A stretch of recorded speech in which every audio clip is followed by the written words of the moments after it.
Bueno, buenas tardes chicos. Este video corresponde a la segunda parte de la explicación del módulo 9 de Teoría General del Derecho Procesal en lo que hace a las partes en el proceso. Bien, hasta acá han visto todo lo atinente al concepto de partes, a lo que son los deberes, los derechos y las cargas, todo lo atinente también a lo que es la representación procesal, lo que hace a el concepto de costas, honorarios y unificación de la personería. A continuación vamos a iniciar tratando de explicar un instituto del derecho procesal que es muy utilizado comúnmente, que es el litisconsorcio. Es decir, hasta acá han visto lo que es la configuración del concepto de parte en su aspecto plenamente individual, es decir, un actor y un demandado.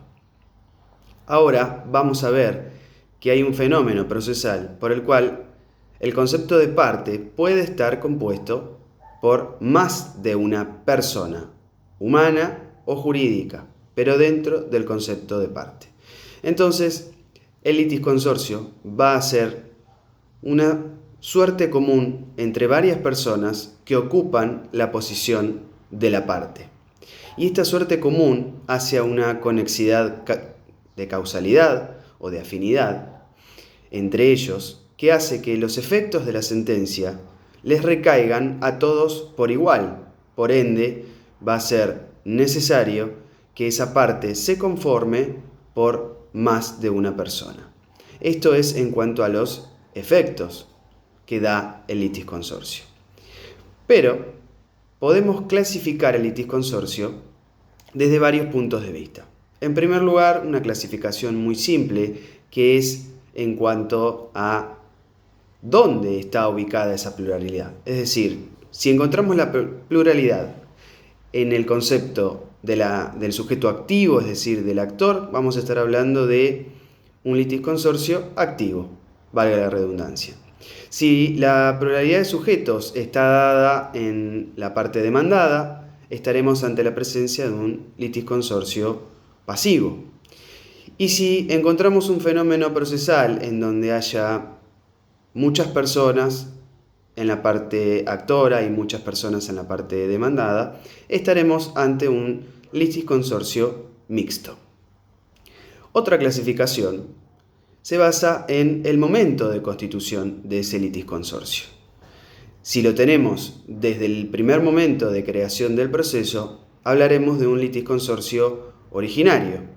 En cambio, si la naturaleza del proceso que ha iniciado con partes individuales y por disposición de la ley o del juez hace que esta pluralidad surja en momentos posteriores, estaremos ante la presencia de un litisconsorcio sucesivo.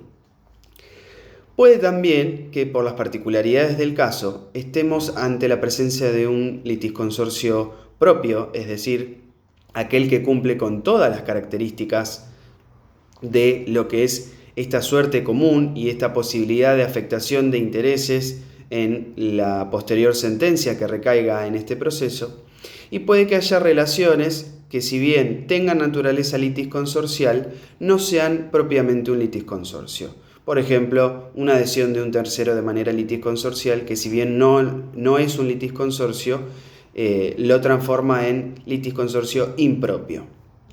Bien, por la voluntad de las partes, ese litisconsorcio puede ser facultativo, es decir, no es algo impuesto por alguno de los sujetos procesales ni por la legislación vigente que regula ese tipo de proceso.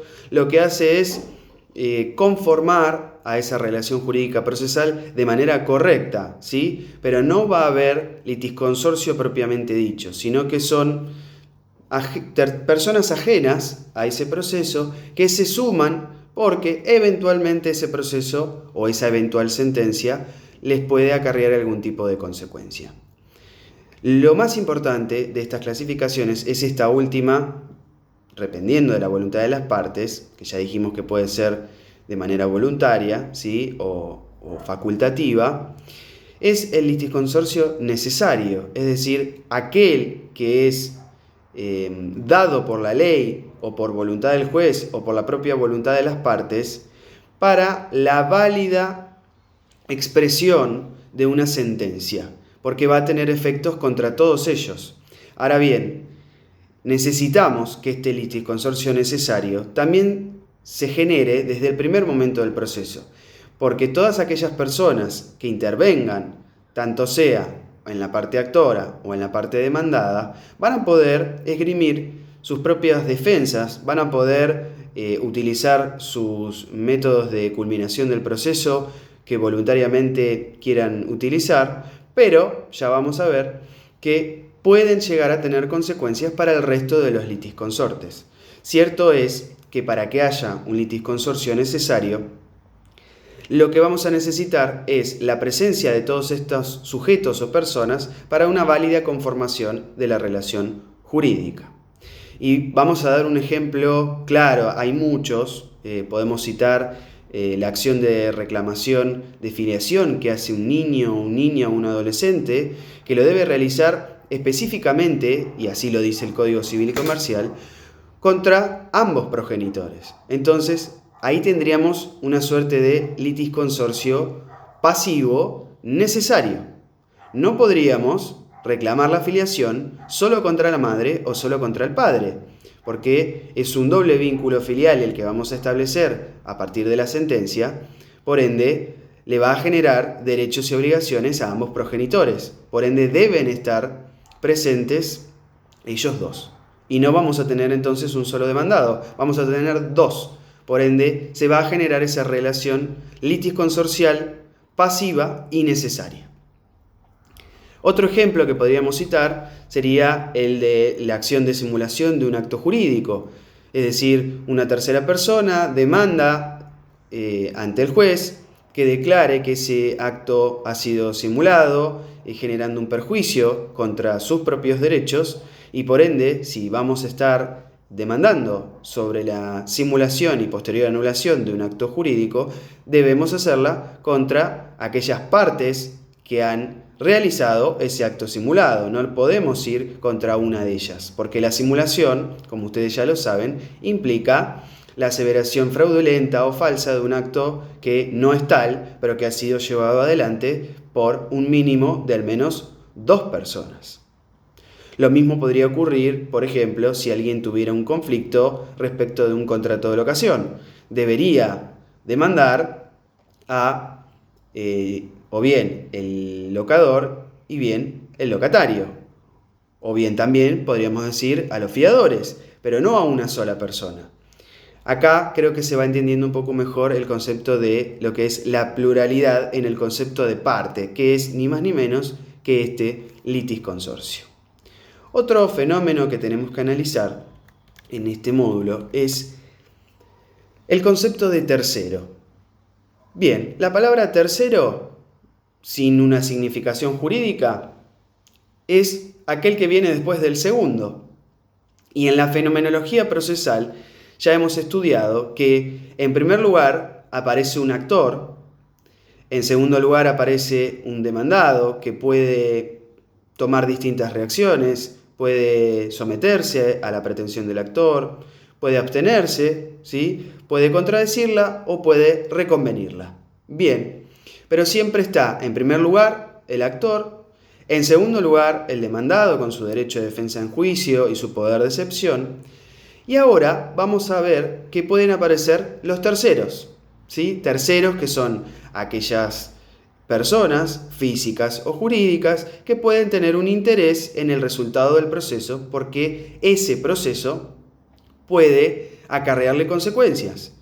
Pero esto es distinto del litisconsorcio, porque ya habíamos dicho que en el litisconsorcio ese concepto de pluralidad se daba en la parte procesal. Acá vamos a estar por fuera de la parte procesal porque es alguien que quiere ingresar en un proceso porque tiene interés en el resultado del mismo y obviamente puede tener algún tipo de defensa para esgrimir en contra de las partes. Si recuerdan el ejemplo que les di hace un rato del litisconsorcio pasivo necesario, este podría ser sucesivo, es decir, aparecer un tercero luego de realizado ese acto jurídico y transformarse en parte, ¿sí? Pero este tercero ya vamos a ver de qué tipo es. Bien, la intervención de terceros, entonces, tiene lugar cuando, de forma voluntaria, provocada o necesaria, una persona ajena a las partes se incorpora a un proceso ya iniciado con el objeto de hacer valer una pretensión autónoma, ¿sí? Por supuesto que acá también vamos a estar en una suerte de relación de conexidad causal, de afinidad, incluso en este caso objetiva. En el litisconsorcio no podíamos encontrar una conexidad objetiva, acá sí. Entonces, para que se dé la intervención de terceros, vamos a necesitar que haya un proceso pendiente, que haya un interés jurídico que habilite a este tercero a ingresar, y por cumplimiento del principio de economía procesal, no va a ser necesario que este tercero demande, ¿sí?, posteriormente en otro proceso el restablecimiento de su derecho conculcado, sino que debe incorporarse al proceso ya iniciado para establecer, por supuesto, su propia pretensión. Y, por supuesto, también no tiene que ser una de las partes originarias. Bien, acá también vamos a estar frente a una clasificación. Esta clasificación la vamos a dar desde dos puntos de vista. Primero, desde un punto de vista subjetivo, es decir, desde los sujetos. Vamos a hablar entonces que desde el punto de vista subjetivo va a haber una intervención de terceros voluntaria, ¿sí? Es decir, por la propia voluntad del tercero, con su interés jurídico protegido y que se sume al propio proceso ya iniciado por las partes originarias. Es decir, es esta persona que por su propia voluntad ingresa a un proceso porque entiende que hay un interés jurídico que prevalece, ¿sí? Desde el punto de vista subjetivo también vamos a tener la intervención de terceros provocada, ¿sí? Provocada, ¿qué quiere decir? Que viene de parte de alguna de las partes, valga la redundancia nuevamente, ¿sí? Porque alguna de las partes entiende entonces que es necesario que este tercero ingrese al proceso porque debe hacer valer un derecho que esa propia parte no puede hacer valer porque no tiene un interés jurídico principal y directo de hacerlo valer. Y que ese tercero haga valer su propio interés, por supuesto, que le va a generar un beneficio en la pretensión que esa parte originaria tenga. Tal es el caso paradigmático, por ejemplo, de las compañías aseguradoras que por cumplimiento de la ley de seguros deben ejercer la defensa de su asegurado. Esto lo van a ver más específicamente en Comercial 1 o no recuerdo el nombre que tiene ahora, creo que es Privado 4. Cuando estudien específicamente la ley de seguros y también cuando estudien el concepto de lo que es la citación en garantía, ¿sí?, que tiene que ver específicamente con este tema. Este es un tercero provocado porque puede ser traído por alguna de las partes. Siempre va a ser provocado cuando sea por alguna de las partes, porque si es necesario va a ser traído por la ley o por el juez. ¿Por qué la ley o por el juez? Perdón, la citación en garantía es una intervención de terceros necesaria. La citación de evicción es una intervención de terceros provocada.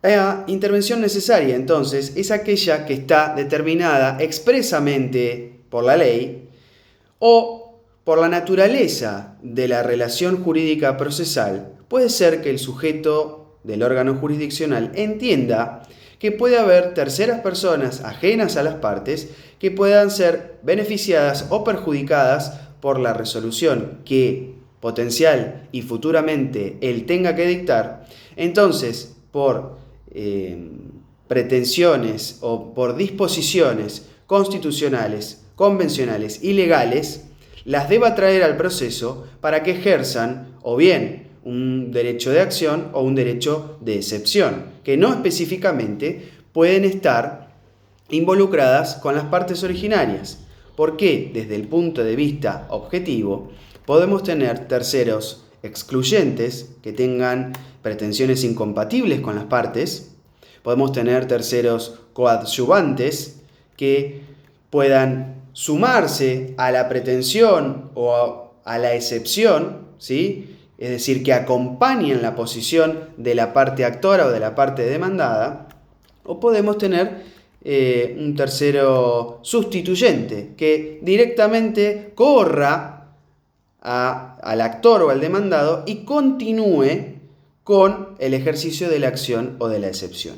Esto lo vamos a ampliar, por supuesto, con una guía de estudio para que se comprenda mucho mejor el tema. Yo lo que intento hacer en este corto video es dar disparadores sobre estos conceptos para que ustedes puedan ampliar después con los libros.